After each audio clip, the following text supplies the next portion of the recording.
Değerli izleyiciler, son dakika bilgisini hemen paylaşalım sizlerle. DEM Partili yetkili Adalet Bakanlığı bünyesinde bir çerçevenin hazırlanmış olduğu bilgisini paylaştı Mezopotamya Ajansı'nda. İktidarın hukuk kurmaylarının Adalet Bakanlığı bünyesinde bir yasal çerçeve hazırladığını söyleyen DEM Partili yetkili, önümüzdeki hafta yapılan görüşmelerden sonra DEM Parti İmralı heyetinin tekrar Önder Apo ile görüşeceğini söyledi.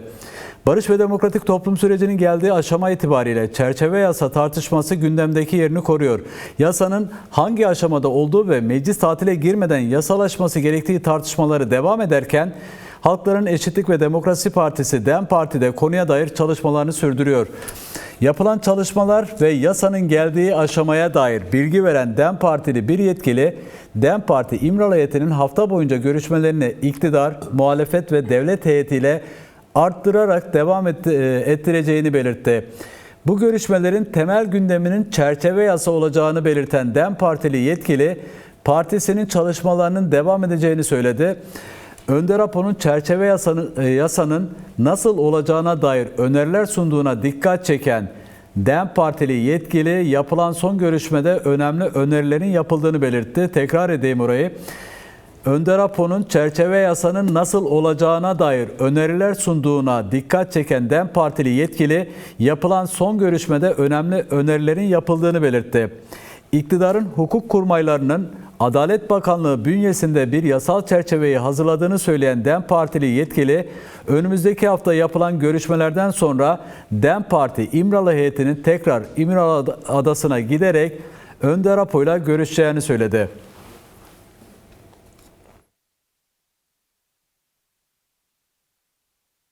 Evet, bu sıcak gelişmeyi de sizlere aktardık. Biraz önce tam da bu konuda konuşuluyordu. Çerçeve yasa ne zaman çıkarılacak şeklinde. İktidarın çerçeve yasa hazırlığının olduğu yönünde sıcak gelişmeyi sizlerle paylaştık. Konuğum gazeteci Sebahattin Gültekin'le bu konuyu hemen konuşmaya başlayalım.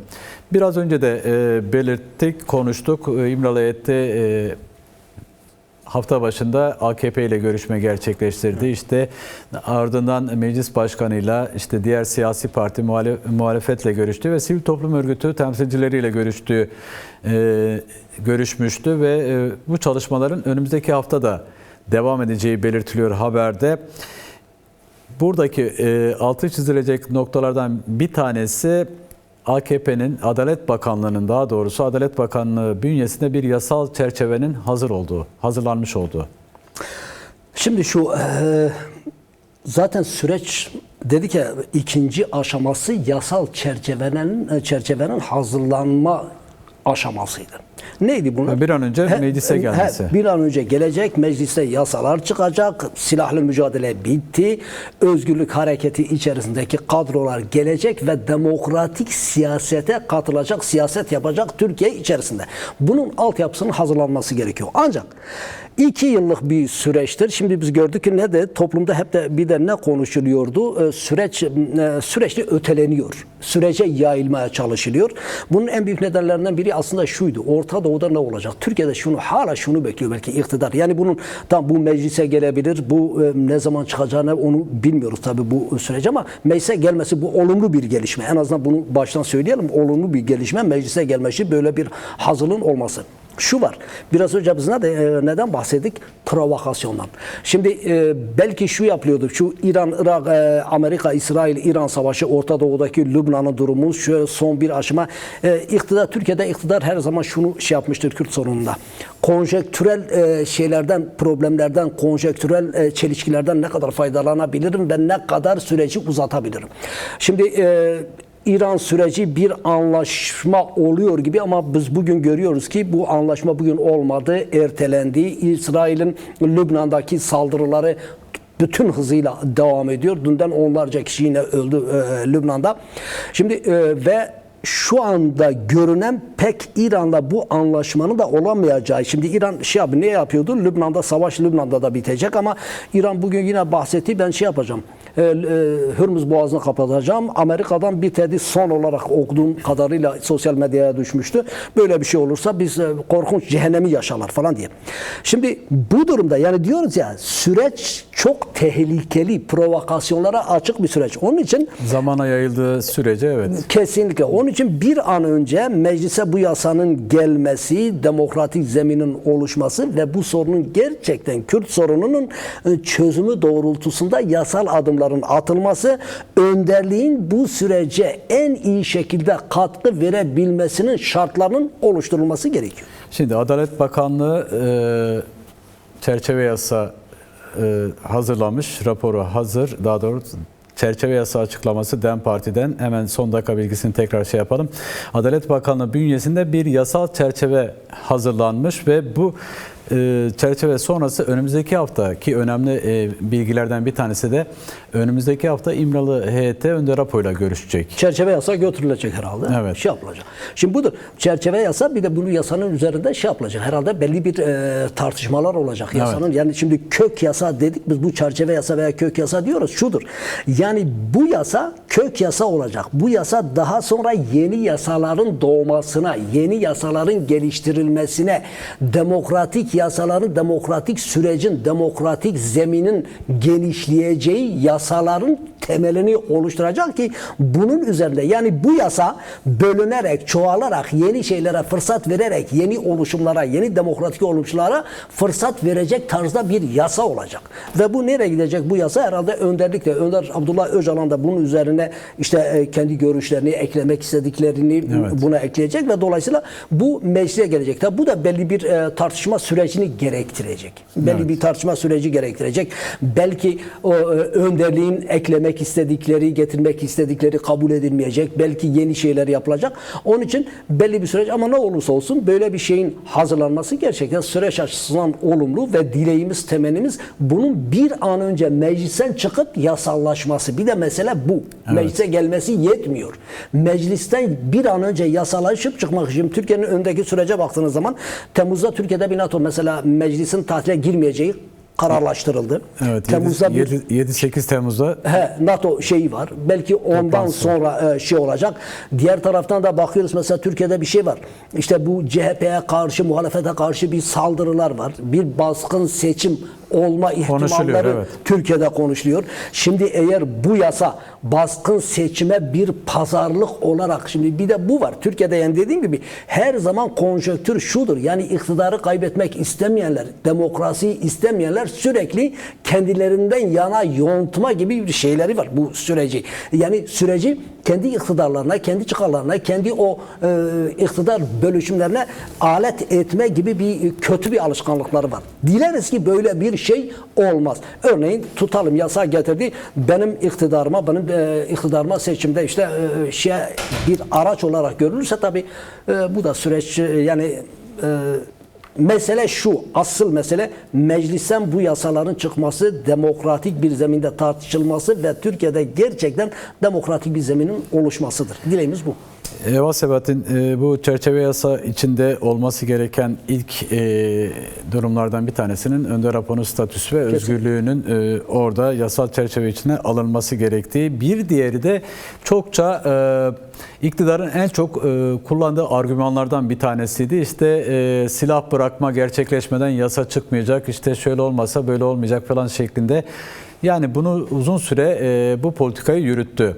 Ama gelinen aşamada artık çerçeve yasa Adalet Bakanlığı bünyesinde hazırlanmış olduğu öğrenildi ve son aşamada şimdi silah bırakma tartışmasını tekrar konuşacak olursak bu yasal çerçevenin içerisinde de yer alması gerektiği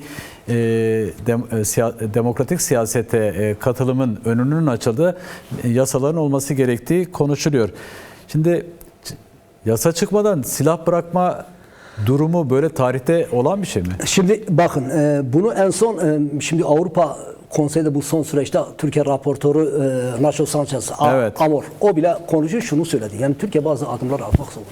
Şimdi dünyada bu örneklere baktığınız zaman silah en sonunda oturulur, yasalar çıkarılır, anlaşmalar yapılır, süreç tartışılır. En sonunda şimdiye kadar dünyada olan en sonunda silah bulunur. Peki önderlik ne yaptı? En başta hiçbir şey yokken, hiçbir yasal adım yokken silahlar dedi ki PKK dedi kongresini yaptı. O gün ikinci kongreyi örgüt kendisini feshetti. Türkiye'ye karşı evet. Türkiye karşı silahlı mücadeleyi bırakıyoruz. Vereceğiz. Sonlandırdık ve demokratik siyaset yapacağız strateji ve bunu bir stratejik karar olarak bunu kamuoyuyla paylaştı. Şimdi ne dediler? İşte teyit edecek, şeylerimiz teyit edecek, tespit edecek. Önderlik buna karşı dedi ki evet teyit ama bir de bunun teminatı var. Evet. Siz teyit tespit diyorsunuz. Ben de diyorum ki peki teminat?